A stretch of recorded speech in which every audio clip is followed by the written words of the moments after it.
दोस्तों अवैध संबंध चाहे किसी के भी घर में हो, वे एक बार जिस घर में अपना कदम डाल लेता है उस घर परिवार को बर्बाद करके ही उस घर से बाहर निकलता है। दोस्तों आज की ही एक ऐसी ही कहानी है जिसमें एक देवर और भाभी का अवैध संबंध होता है और उसके बारे में उसके भाई को बिल्कुल भी पता नहीं होता है। लेकिन एक बार जब दोनों मौज मस्ती कर रहे होते हैं तभी उनका भाई उन दोनों को देख लेता है और उसके बाद में वे अपने भाई के साथ में ऐसा काम करता है जिसको आप सुनोगे तो आपके पैरों तले जमीन हिल जाएगी। दोस्तों इस कहानी को पूरा जानेंगे इससे पहले आपसे एक छोटी सी रिक्वेस्ट है कि अगर आप हमारे चैनल पे नए हैं तो आप हमारे चैनल को सब्सक्राइब कर देना, और अगर आपको ये वीडियो ज़रा सा भी पसंद आए तो आप इस वीडियो को लाइक ज़रूर करके जाना। दोस्तों आज की जो सच्ची घटना है वह यूपी की है, जहाँ पर एक किशन नाम का व्यक्ति था और उसके घर में किशन के माता पिता और उसका एक छोटा भाई जिसका नाम प्रमोद था। अक्सर इन सभी का परिवार बहुत ही खुशी से चल रहा होता है, घर में खुशियाँ छाई हुई रहती है। और किशन बहुत ज़्यादा पढ़ा लिखा था और वह अपनी पढ़ाई पूरी कर चुका था, इसलिए वह पुलिस की तैयारी कर रहा था। लेकिन दोस्तों किशन बार बार पुलिस का एग्ज़ाम देता है, लेकिन वह जितनी बार एग्ज़ाम देता है उतनी बार फेल हो जाता है। वह काफ़ी टाइम बाद एग्ज़ाम देता रहता है लेकिन उसे सफलता हासिल नहीं होती है। तब उसके माता पिता उसको बोलते हैं कि बेटा, अगर तुम्हारा इस नौकरी में नंबर नहीं आ रहा है तो तुम तो काफ़ी पढ़े लिखे हो, इसलिए तुम किसी दूसरी नौकरी की भी तैयारी कर लो। लेकिन किशन बिल्कुल भी नहीं मानता है। वो अपने माता पिता से कहता है कि नहीं, मुझे तो पुलिस की नौकरी लगनी है और मैं जब तक कोशिश करूँगा तब तक मेरी एज आउट नहीं हो सकती है। इस प्रकार से दोस्तों वो काफ़ी टाइम बाद एग्ज़ाम देता है लेकिन उसे सफलता हासिल नहीं हो पाती है, और इस प्रकार से चलते चलते एक दिन उसकी एज आउट हो जाती है। उसके बाद में किशन थक हार कर दूसरी कोई जॉब की तैयारी में लग जाता है, लेकिन वह पहले निश्चित करता है कि उसे कौन सी जॉब में अब तैयारी करनी है।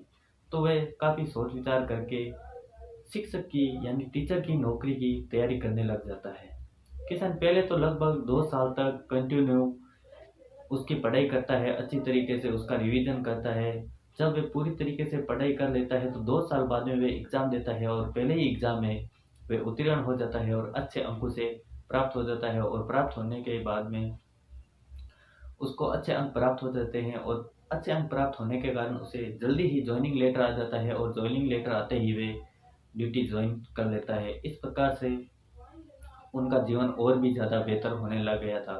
लेकिन समय के साथ साथ किशन सोचता है कि अब मैं अपने पैरों पे खड़ा हो चुका हूँ, इसलिए मुझे शादी करनी चाहिए। और इस प्रकार से वे फैसला कर कर एक चंचल नाम की लड़की से शादी कर लेता है। और वे चंचल नाम की लड़की भी काफ़ी पढ़ी लिखी होती है और संस्कारी भी और समझदार भी होती है, इसलिए वे अपने सास ससुर का बहुत ही ज़्यादा ख्याल रखा करती थी, उनकी सेवा किया करती थी और साथ ही अपने पति और अपने देवर की भी काफ़ी देखभाल किया करती थी। उनको टाइम पे खाना नाश्ता देना, सब चीज़ों की ख्याल रखा करती थी।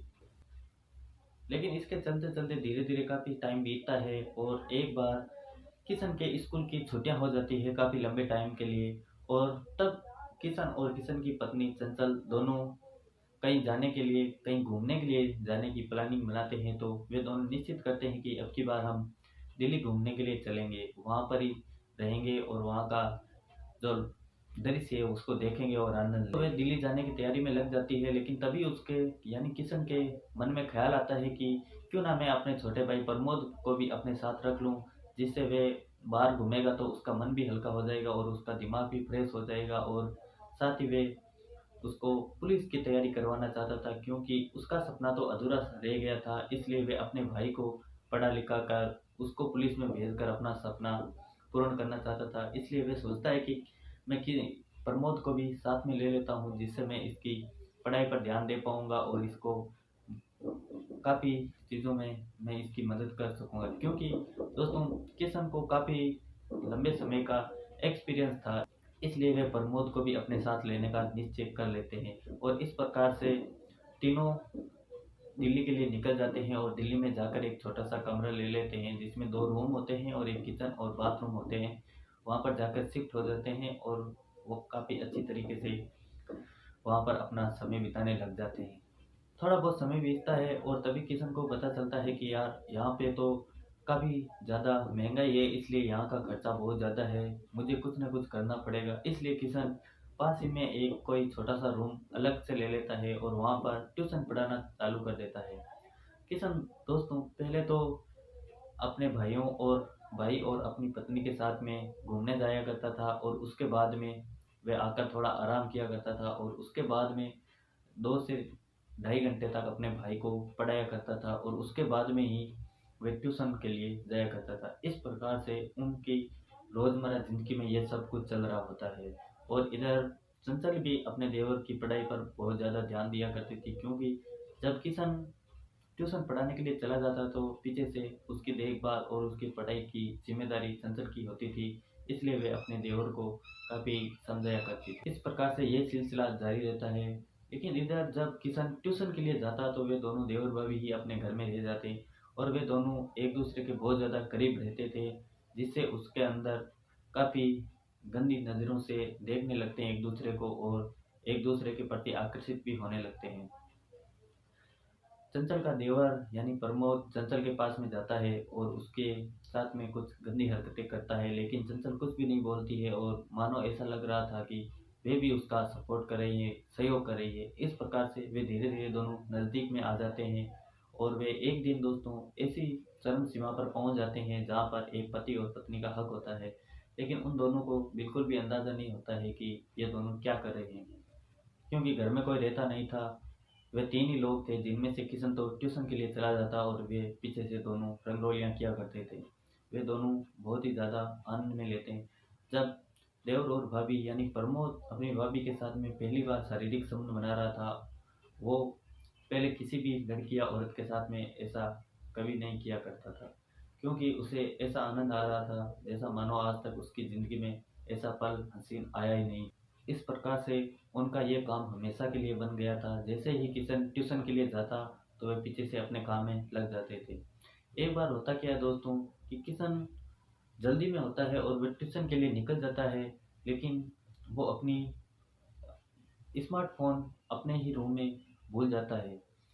लेकिन जैसे ही किशन घर से निकलता है तो वे दोनों एक ही रूम के अंदर जाते हैं और दोनों वही रंगोलियां करने लग जाते हैं। लेकिन किशन अपना फ़ोन वहीं भूल जाता है, जिसके कारण वे अध यानी रास्ते के अध बीच में ही वापस आ जाता है, और जैसे ही आकर अपने रूम के अंदर झाँकता है तो वह अचंभित रह जाता है, और वे उसके पैरों तले से ज़मीन हिल जाती है कि आखिर ऐसा मेरे घर में क्यों हो रहा है।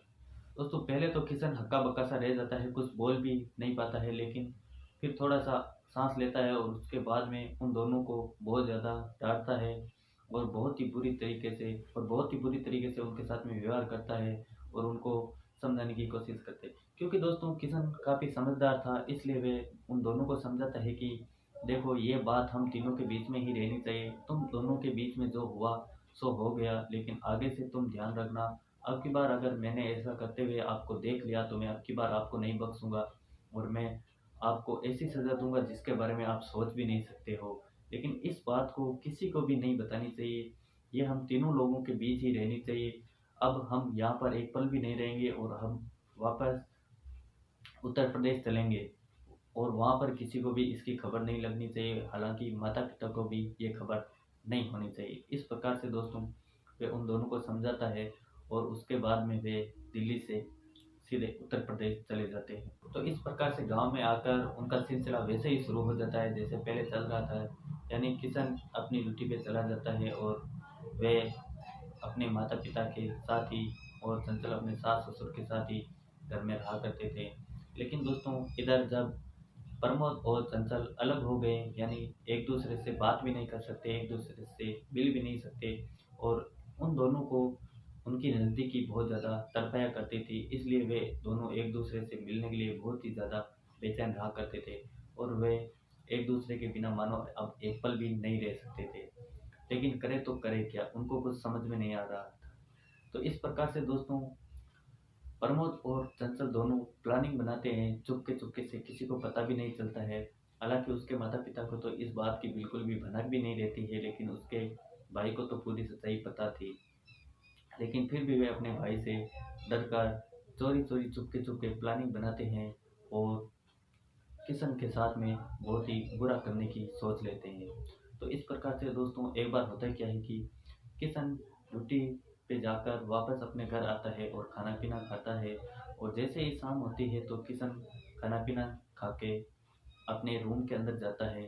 तो रूम के अंदर जाने के बाद में थोड़े से टाइम के बाद उसकी पत्नी वहाँ से उठती है, यानी चंचल उठती है और प्रमोद को इशारा करके बुला लेती है और दोनों मिलकर किशन की हत्या कर देते हैं और हत्या करने के बाद में उसको पास ही के एक खेत में फेंक देते हैं और वापस आकर अपने माता पिता यानी चंचल अपने सास ससुर को बताती है कि वो खाना खाने के बाद बाहर गए थे लेकिन अभी तक वापस नहीं आए हैं, पता नहीं क्या हो गया क्या नहीं है। तो उसके माता पिता भी, उनको तो नींद आ गई थी, वो नींद से उठते हैं और सुबह होने का इंतज़ार करते हैं। इस प्रकार से सुबह भी हो जाती है लेकिन किशन अब तक भी घर नहीं लौटता है। उसके बाद में उसका पिता पुलिस स्टेशन जाकर वहाँ पर उसकी एफआईआर दर्ज करवाता है। तो वहाँ पर पुलिस आती है और छानबीन करती है। छानबीन में किशन एक पास के खेत में मरा हुआ पाया जाता है। वहाँ से किशन का पोस्टमार्टम कराया जाता है, उसका पंचनामा वहीं बनाया जाता है और पोस्टमार्टम कराते समय उनके पॉकेट से एक ऐसा पत्र निकला था जिसमें उसके भाई और उसकी पत्नी दोनों के शारीरिक यानी अवैध संबंध के बारे में सब कुछ लिखा हुआ था और पुलिस वालों को इसकी 1 मिनट में ही खबर लग जाती है और पुलिस वाले उन दोनों कातिलों को 1 ही मिनट में पकड़ लेते हैं क्योंकि किशन पुलिस वालों के लिए बहुत ही सरल काम छोड़ के गया था। उसके बाद में पुलिस वाले उसके माता पिता को पूरी कहानी बताते हैं तो उसके माता पिता भी अपना सिर पीटने लगते हैं कि आखिर एक तो हमारा बेटा किशन था और एक इधर ये प्रमोद है जो अपने ही भाई की हत्या कर बैठता है। उसके बाद में पुलिस उन दोनों को गिरफ्तार कर लेती है और उनको जेल में डाल देती है। तो दोस्तों, ये एक बहुत ही दुख भरी कहानी थी। दोस्तों, ऐसी कहानी से हम किसी की भावनाओं को ठेस पहुंचाना नहीं चाहते हैं बल्कि आपको समाज में हो रही घटनाओं से प्रेरित करने की कोशिश करते हैं क्योंकि आजकल अवैध संबंध कुछ ज़्यादा ही फैल रहा है। इसलिए अपने घर में, अपने परिवार में सावधान रहिए, सतर्क रहिए, इसी में हम सबकी भलाई है।